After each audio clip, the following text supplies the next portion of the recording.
महाराष्ट्र के ठाणे जिले से एक चौंकाने वाला खुलासा। मोटर वाहनों को भाड़े पर लगाकर भारी मुनाफा दिलाने का सपना दिखाकर करोड़ों की ठगी करने वाले शातिर गिरोह का भांडाफोड़। काश्मीरा पुलिस के वरिष्ठ पुलिस निरीक्षक राजेंद्र कांबले और उनकी पुलिस टीम की सटीक कार्रवाई में अब तक 246 वाहन बरामद और अनुमानित 20 करोड़ से ज्यादा की धोखाधड़ी सामने आई है। फरियादी भावेश शेखर अंबवने की शिकायत पर काशीमीरा पुलिस स्टेशन में आईपीसी की विभिन्न धाराओं और महाराष्ट्र वित्तीय हित संरक्षण अधिनियम के अंतर्गत मामला दर्ज किया गया। मुख्य आरोपी संदीप सुरेश कांदलकर उर्फ राजू राजीव जोशी, जिसने निवेशकों को नई कारें बुक करवाकर उन्हें एयरपोर्ट और जेएनपीटी बंदरगाह पर भाड़े पर लगाने का लालच दिया। प्रत्येक गाड़ी से 55 से 75 हजार रुपए तक की कमाई का झांसा और शुरुआत में कुछ रकमें खातों में भेजकर विश्वास अर्जित किया गया। लेकिन इसके बाद गाड़ियों का अपहरण, बुकिंग की राशि का हेरफेर और एक एक कर सैकड़ों लोगों को ठगा गया। तफ्तीश में अब तक सामने आए आंकड़े 1375 निवेशक, लगभग 20 करोड़ 60 लाख की ठगी और 250 से अधिक गाड़ियों का गायब होना। पुलिस ने मुख्य आरोपी संदीप कांदलकर और उसके साथी सचिन तेडगुरे को गिरफ्तार कर लिया है, जबकि 7 अन्य आरोपी अब भी फरार।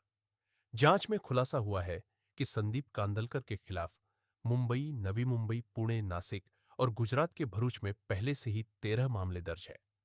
पिछले 10 वर्षों से सक्रिय इस संगठित गिरोह पर अब आईपीसी की धारा 111(2) खा के तहत संगठित अपराध की धारा भी लगाई गई है। अब तक जब्त किए गए वाहनों की अनुमानित कीमत 25 करोड़ रुपए। काशीमीरा पुलिस के वरिष्ठ पुलिस निरीक्षक राजेंद्र कांबले, आयुक्त मधुकर पांडे, अपर आयुक्त दत्तात्रेय शिंदे, उपायुक्त प्रकाश गायकवाड़ और अन्य के मार्गदर्शन में यह कार्रवाई जारी है। नागरिकों से पुलिस का स्पष्ट संदेश: किसी भी निवेश प्रस्ताव से पहले पूरी कानूनी जानकारी लें। लालच में आकर जल्दबाजी में कोई फैसला न करें, क्योंकि जरा सी चूक बना सकती है आपको अगले शिकार। कैमरा के पीछे से लेकर जमीनी हकीकत तक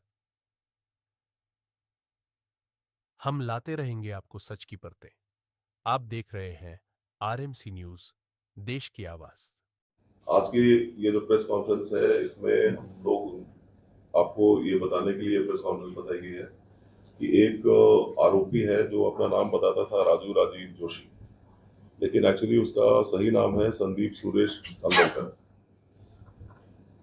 इस आरोपी के ऊपर में चीटिंग के पहले से भी बहुत सारे केसेस हैं। कुल मिलाकर बॉम्बे, न्यू बॉम्बे, एक गुजरात में भरूच, ऐसे कुछ जगहों पर मिला के 13 केसेस इसके ऊपर में चीटिंग के। इसने इस बार इसका जो मोडस था उसमें वो क्या करता था कि लोगों को संपर्क करके वो उनको ये कहता था कि मेरे पास में बॉम्बे एयरपोर्ट और जेएनपीटी यहाँ पे गाड़ियां हमको चाहिए जो रेंट पे देंगे, उसमें अगर आप चाहो तो आप इन्वेस्ट कर सकते हो, आपको उसका अच्छा बिटवीन 55,000 टू 75,000 उसका रेंट हमको मिलने के उम्मीद है। अगर व्यक्ति पूरा पैसा इनको देता था तो एक गाड़ी ली जाती थी। अगर और शुरुआत के दौर में ये उनको कुछ पैसे देता भी था ताकि वो लालच में फंसते जाए और ज्यादा से ज्यादा लोगों को बताए कि कौन चीज की है।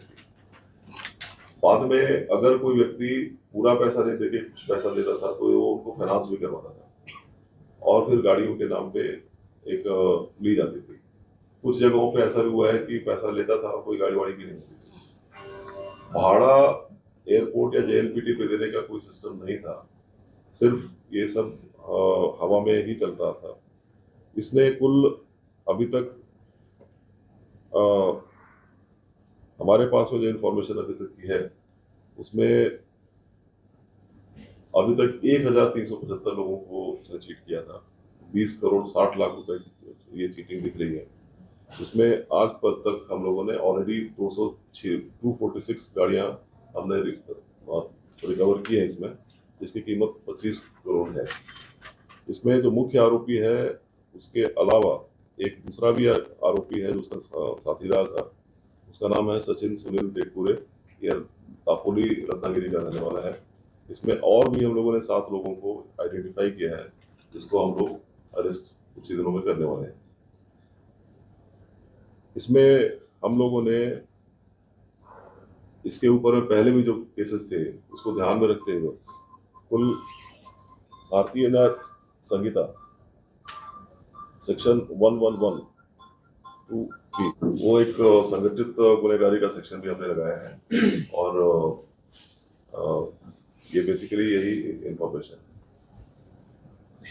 सर इसमें दो मामले सामने आ रहे थे। एक तो ये था कि जिनके नाम पे गाड़ियां हैं और कुछ ऐसे थे जिनके उस कंपनी के नाम पे गाड़ियों का मामला सामने आया कि कंपनी के नाम पे भी गाड़ियां, तो उनके नाम पे गाड़ियां वो कब मिलेंगे? जो बाकी है जिनकी कंपनी के नाम पे गाड़ियां उन पे जांच किस प्रकार से होगी?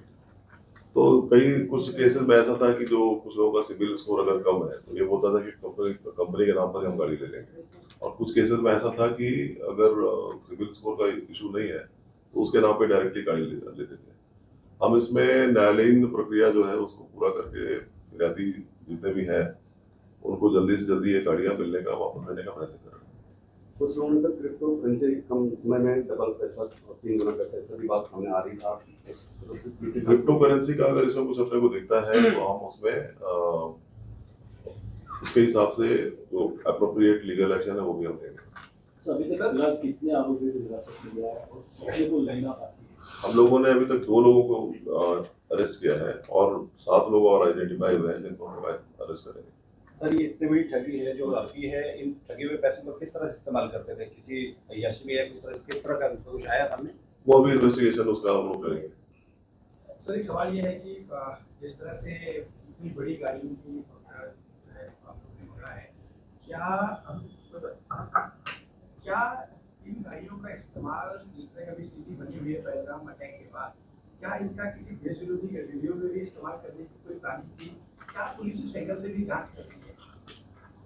अभी तक हम लोगों को ऐसा कुछ दिखा नहीं है। जो समझ में आ रहा है वो ये है कि ये प्योर इकोनॉमिक ऑफेंस है, लेकिन हम लोग हर तरीके से हर दिशा से इसका इन्वेस्टिगेशन करेंगे। तो जैसे आपने कहा कि इसके ऊपर 13 मामले और दर्ज हैं और यहाँ पर 1075 लोगों को ठगा है, क्या ऐसा पाया गया कि और भी कहीं ने इसे चालू किया था और लोगों को फंसाया है यहाँ से बाहर? तो वो ऐसा ही वही है। हाँ, तो पहले तो 13 केसेस ऑलरेडी है यस। और ऐसा कुछ कर रहा था या नहीं कर रहा था, ऑल विल बी। आप देख रहे हैं RMC न्यूज़।